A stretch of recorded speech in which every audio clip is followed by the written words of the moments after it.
On June 9, 26, Graham Platner won Maine's Democratic primary with 72% of the vote. Not even 29 days later, he's gone. July 6th, a former girlfriend publicly accused him of sexually assaulting her in 2021, an allegation he has categorically denied. On July 8th, he announced that he was suspending his campaign. On July 10th, Maine Secretary of State confirmed receiving his formal withdrawal. Now on July 25th, 601 Democratic delegates will gather to choose his replacement in one of the most important Senate races in the country. This is an extraordinary collapse, but the allegation that ended Platner's campaign didn't arrive in a vacuum. Democrats on the inside in Maine ignored it. They dismissed it. They gave him every excuse in the world, and they nominated him anyways because he was popular with the base and appeared capable of defeating Senator Susan Collins. So what changed?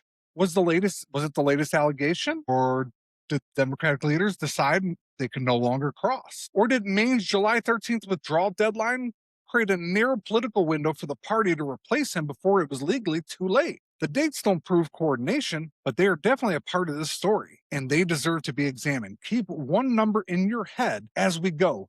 7 days. Remember, 7 days. By the end of this video, you're going to see why the 1 week explains the speed of everything that happened. By the end, you'll understand what Democrats knew before the June 9th primary, what happened July 6th and July 10th, and why July 25th replacement convention may determine control of the United States Senate. If you want reporting that keeps allegations attributed, shows you the denials, gives you a little twist, and still asks the questions party leaders would rather you not hear, subscribe down below to Both Sides Politics, turn the notification bell on, and if they said it, we'll try to show it, and if the dates matter, we'll try to put them on the screen. Graham Platner, the Maine Senate race, has an appealing political story if you're a socialist. He was a Maine veteran, but he criticized veterans, an oyster farmer for his parents, a political outsider presenting himself as a working-class economic populist, which was a lie. Progressives saw him as someone who could challenge both Republican Senator Susan Collins and the Democratic establishment. Bernie Sanders supported him despite having a Nazi tattoo. Ro Khanna endorsed him. Elizabeth Warren,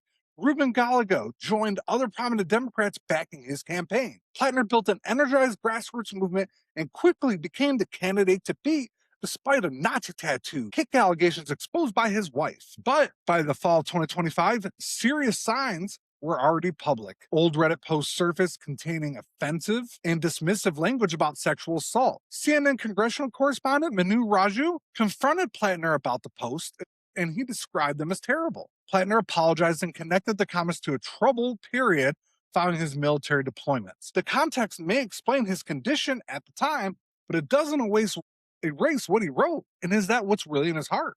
Because that's what they always ask Republicans. Then Platner's political director, former Maine State Representative Genevieve McDonald, resigned from the campaign. Her departure showed that the concern wasn't confirmed to Republican opposition, researchers, or conservative media. People inside his campaign operation were questioning whether they could remain there, and some decided they couldn't, and Democrats still excused it. Another controversy involved a tattoo, like I was saying, that appeared to be the Totenkopf, a skull symbol associated with Nazi Germany's SS. Platner said he didn't understand the meaning of it when he got it. Then he says he covered it. That distinction should remain clear. The controversy involved what the tattoo resembled and whether Platner knew its meaning. It isn't proof that Platner held a Nazi belief, but in a Senate campaign, a candidate with offensive online posts, senior staff resignation, a tattoo resembling Nazi-linked imagery is carrying obviously political risk because how did you have it for almost 20 years and didn't know? Despite those controversies, the University of New Hampshire poll placed him at 58% in October 2025 in the Democratic primary, compared to 24% for Governor Jeanette Mills. Democratic voters weren't abandoning him.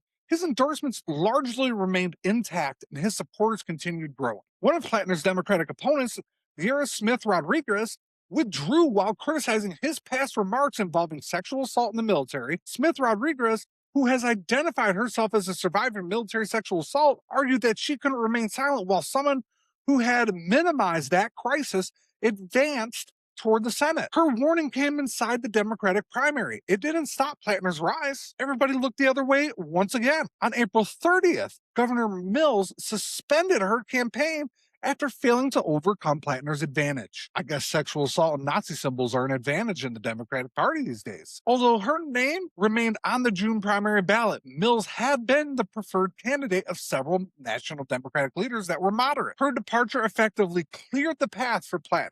Then, shortly before the primary, on June 9th, additional reports scrutinized Platner's personal relationships. Those included allegations that he exchanged sexually explicit messages with women while he was married, became physically violent with a former girlfriend during an argument, allegedly.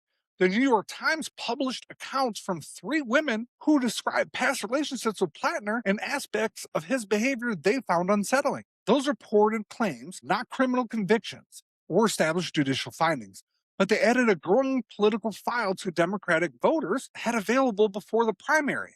And somehow this guy still got through. On June 9th, they nominated him with 72% of the vote. That means that the very people who said we should believe all women, obviously, with their votes, did not believe all women. I'm sorry, I'll say it, because if you truly believed all women, you would not have voted for him. And that result matters. Platner wasn't imposed on by Maine, by Chuck Schumer, or a Washington committee. Democratic primary voters selected him overwhelmingly. They knew he was controversial. Many supported him because they believed his economic message, military background, even though he put the military down afterwards, and grassroots coalition gave Democrats a genuine chance against Susan Collins. Putting up with allegations of rape and Nazi symbols was enough for them to put aside so that they could win a Senate seat. That's an important correction to the easy partisan narrative.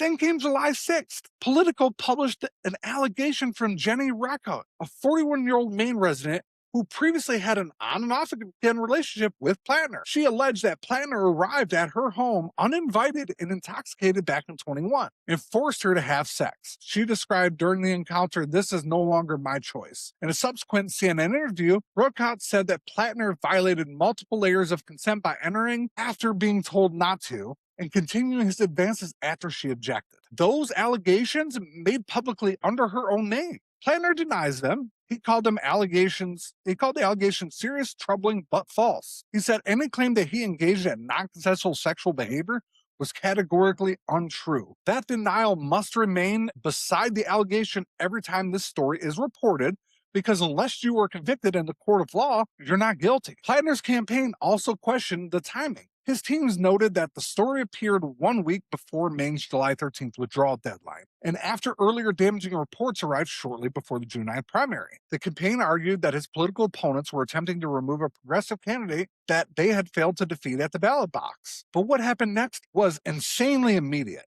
On the 6th and 7th of July, major Democratic supporters began withdrawing their endorsements. Ro Khanna pulled his endorsement. Ruben Gallego withdrew his endorsement. Elizabeth Warren reversed her position. Bernie Sanders, one of his biggest supporters, called for him to lead the race. The Democratic Party in Maine urged its own nominee to withdraw, but only after so many allegations came out. What happened to believing the victims? Democratic leaders also made clear that national campaign resources would not continue supporting his campaign if he remained on the ballot. Hassan Piker, the progressive streamer who had previously supported Platner, reversed himself and described the latest allegation as irredeemable. But I guess having a Nazi tattoo and all the other allegations saying the same thing, we're okay. The political coalition surrounding Platner collapsed within 48 hours. And that speed creates a central question. Why did this allegation produce an immediate break when previous controversies hadn't? There is a legitimate answer that doesn't require a conspiracy here. A named woman publicly accused Platner of a sexual assault in a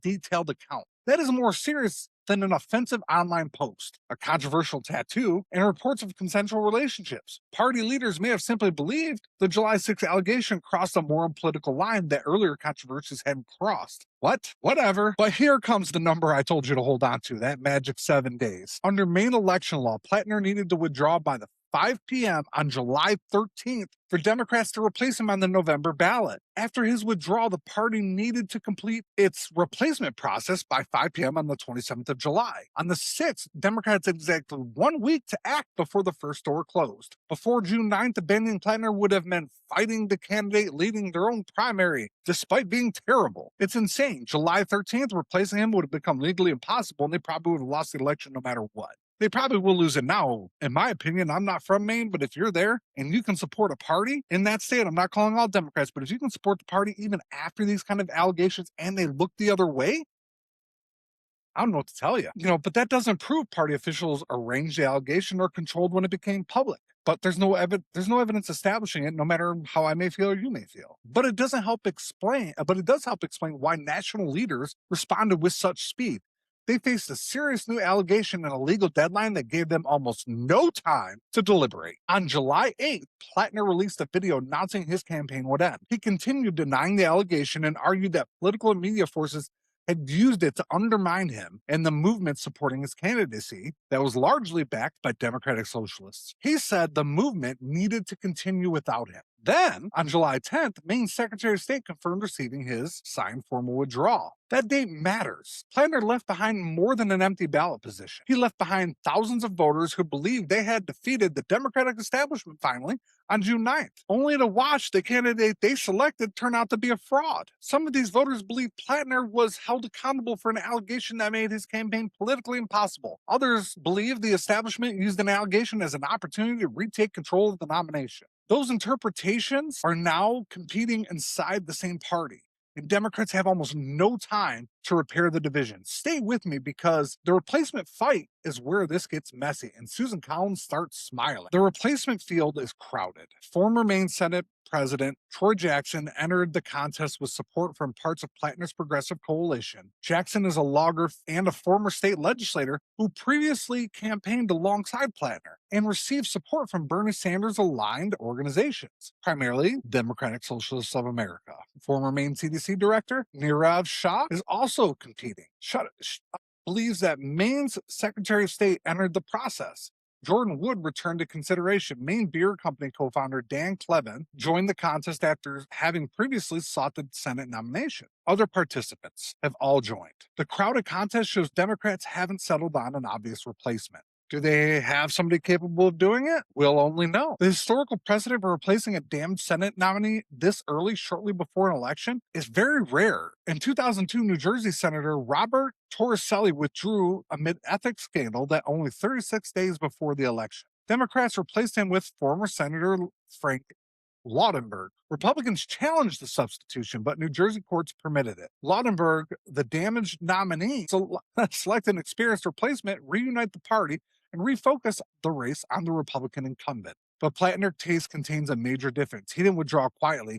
He left while accusing Democrats and the media institutions of trying to destroy his campaign. Democrats need a net gain of 4 Senate seats in November to control the chamber. Maine remains one of their most important opportunities. Susan Collins is the only senator representing a state won by the Democratic presidential nominee in 2024. Other Democratic pickup opportunities, including Iowa, Alaska, and Texas. Those are all states Trump carried. Collins has held that seat since winning her first election in 1996. And a lot of people want term limitations. But Democrats still have reasons for optimism. Maine splits its tickets. Collins has served for longer than 2 terms she once said she intended to serve. She faces criticism over this, and rightfully so, because she said she wouldn't. The Democratic replacement will also inherit a substantial anti-Collins operation and much of the organizational strategy generated during the primary. Nobody should declare this race over on July 21st. But whoever wins on July 25th convention will begin approximately 100 days before the November 3rd election. Kamala Harris, anybody? That candidate must unite a fractured progressive base. Will they be able to? Time will tell. But that is the part the Democratic leaders cannot dismiss. The warning signs surrounding Platner weren't secret. They looked the other way. Democratic voters still nominated him with 72% of the vote. Collins remained a national priority. After the allegations on July 6th, their calculation changed immediately. Maybe it changed because the substance of the allegations was fundamentally more serious. Maybe the July 13th deadline accelerated a decision that they had already reached anyways, but just hadn't gotten around to really pushing. They accepted that risk. They believed, while he remained the strongest candidate, the latest allegation made that risk unacceptable, apparently. Morally, politically, or both. That is the stern but accurate conclusion. The dates don't prove a coordinated takedown.